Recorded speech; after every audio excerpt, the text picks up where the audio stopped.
Hi, I'll be picking up in this video where I left off in the last. So, if you think of K.330, that opening trill, what you're going to have here, you could imagine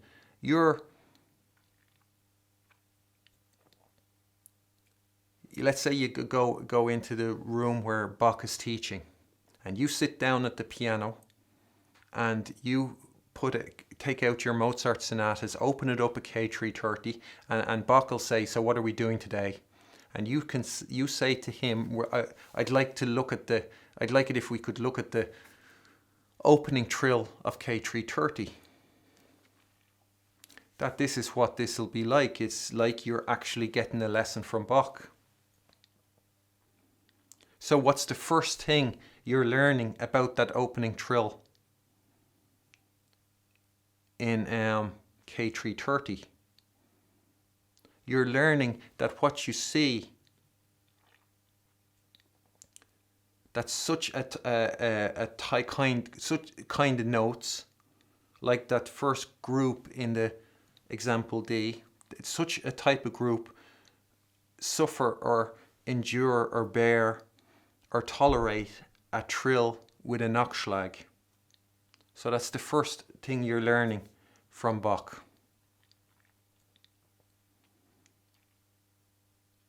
And the next thing you're learning, or the next thing you're learning from him, is what he says at the end of this paragraph, that it's not necessary to do trills with a Nachschlag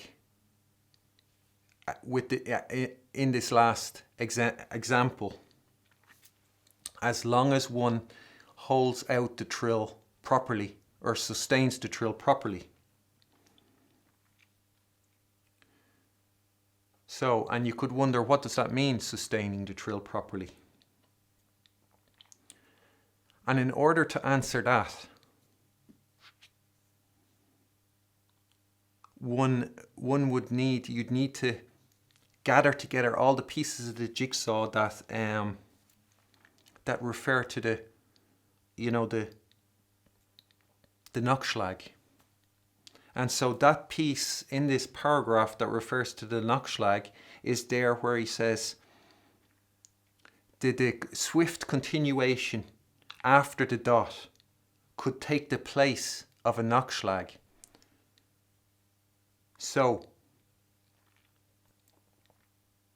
holding the trill out means that you hold it out long enough so the notes, the swift continuation after the dot, can take the place of the Nachschlag. So it means trilling right up. So it's the trill with the Nachschlag, but instead of the Nachschlag, you're playing those notes. So if you do a trill and there's a big gap of space between those notes,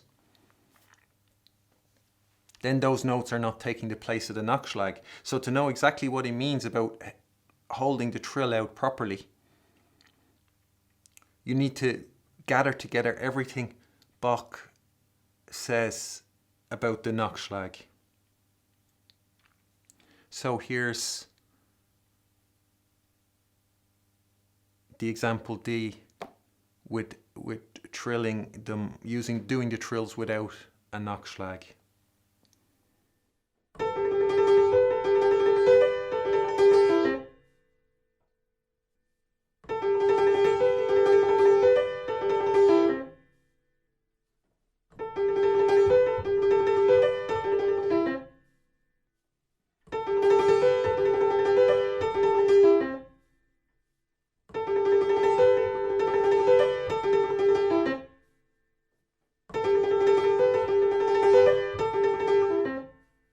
And so the next thing you're learning about K.330, what Bach will tell you in the lesson, is that another possible way to do it would be that the two notes following the dot could take the place of a Nachschlag.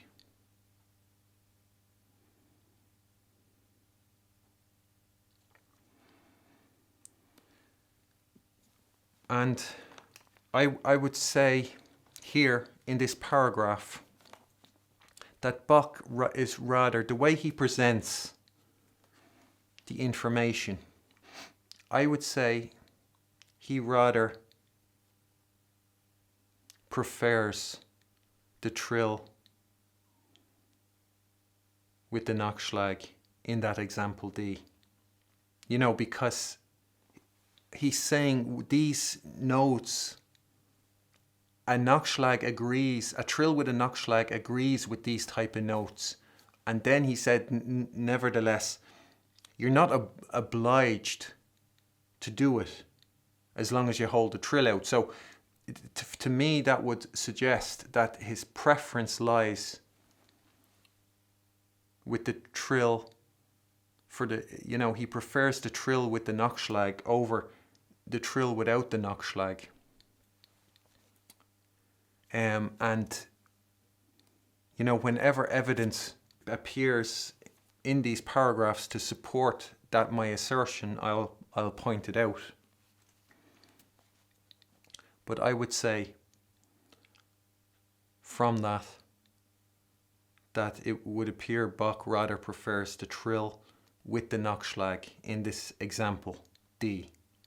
And if he was choosing, he'd pick the trill with the Nachschlag.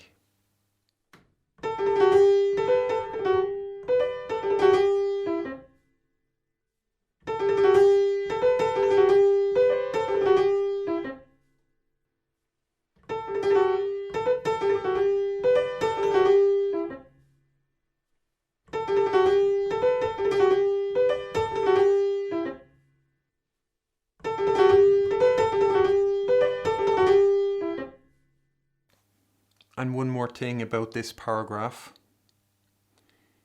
is when you think about what Bach is saying, you can maybe or maybe not, but toward by the end of these videos dealing with these paragraphs, you might see how predominant the trill with the Nachschlag is. And that's kind of contrary to the impression we get from authentic music or early music, all that early music performance stuff. When you hear all these people, you know, the stuff that comes from the Netherlands and all that, that when you listen to all of that, you think that what characterizes early music is rather the trill without a Nachschlag.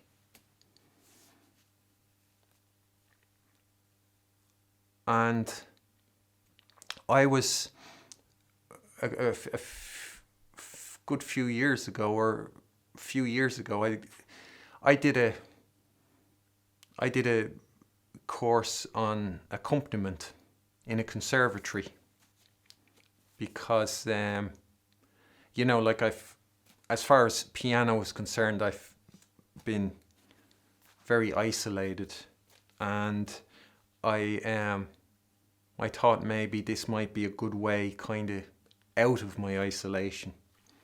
And so I tried a course in accompaniment.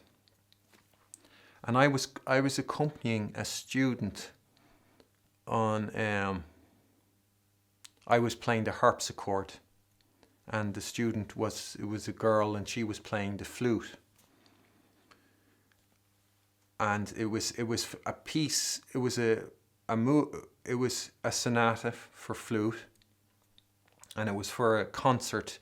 You know those concerts that you have when like students present what they've done in that semester.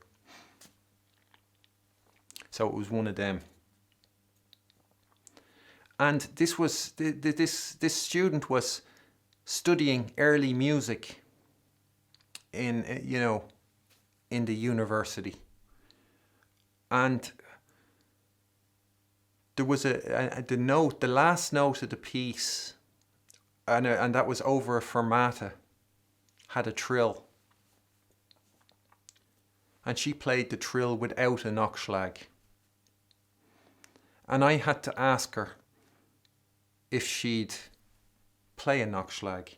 And I wasn't asking her to play a Nachschlag because I want to tell her what to do, or I don't mind what anybody does.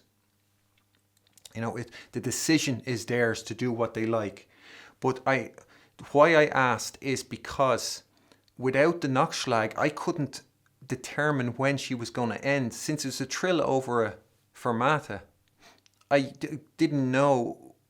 I had no way of telling when she was going to end that trill, and it was necessary that I knew that so I could play. There'd be was a final chord for me to play when she was finished the trill. And so in order for me to synchronize, coordinate the harmony that I play with her last note, I needed that Nachschlag.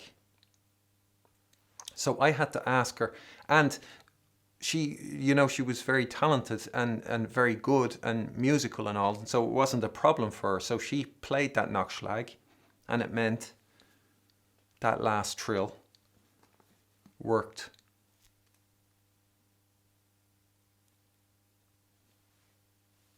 well, and the Nachschlag proved to be very useful. But I would say her not playing the Nachschlag, this is what she was taught in the university. This goes conform with what I say about in early music. They think that the trill without the Nachschlag is, characterizes early music. And that as well supports, why do they embrace the trill without a Nachschlag? It supports what I say about the Nachschlag being one of the most difficult parts of the trill when talking about the secret Bach shared of how to perform a clear and crisp Nachschlag. And that people not only are they more than happy to abandon the Nachschlag,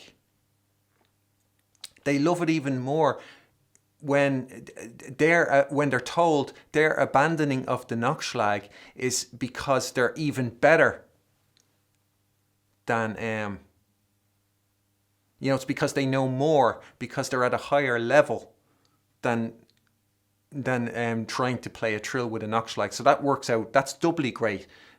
The Nachschlag was the most difficult part, and by not doing it, we also get to be even greater than struggling with one.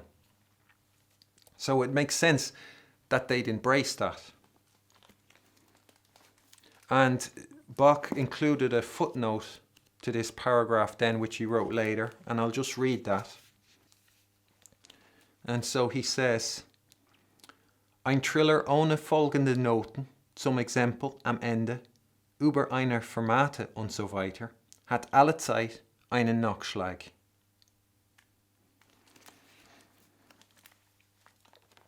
So that note at the end of the piece, that was a note at the end with a trill. It was over a fermata.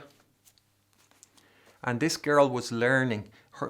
She had professors who were meant to be qualified experts in early music, telling her, condoning that trill without a Nachschlag.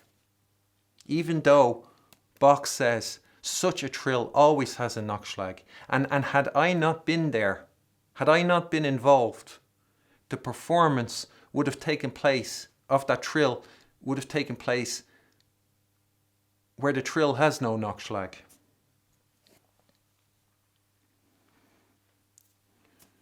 And you might say, well, this is just Bach. Maybe that was Bach's preference, but he couldn't, he was not speaking for early music. And so maybe the professors weren't remiss in their duties when they didn't tell her to perform that trill with a Nachschlag. And maybe, it's this early music movement is right. And, Bach can't say it all. And I would say maybe. But the piece we were playing was composed by Carl Philipp Emanuel Bach. It was his flute sonata for flute. So in CPE Bach's sonata for flute,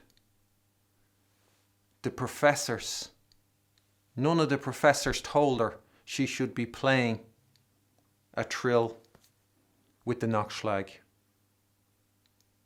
It was only me. And you can see that a trill with a Nachschlag is very much characteristic of music of that time, of that period.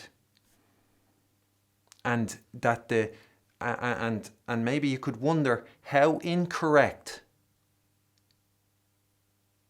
And I would say all those people in that early music, they're all on the roll of honor. Anybody who performs that trill, any professor who teaches that to play that trill without a Nachschlag belongs on the roll of honor. And they are all in Lilliput.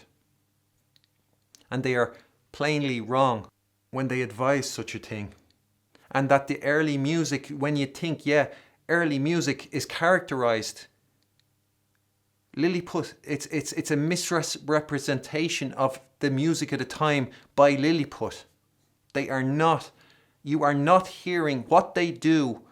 It can be recognized as early music, but it's not early music. Nobody from that time would recognize what they're doing. They'd all say, that sounds crap.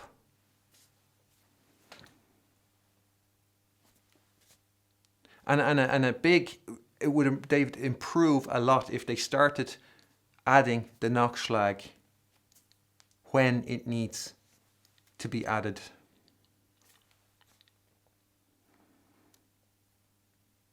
Okay, that's all for today. I'll continue on in the next video. So, bye, and thanks for watching.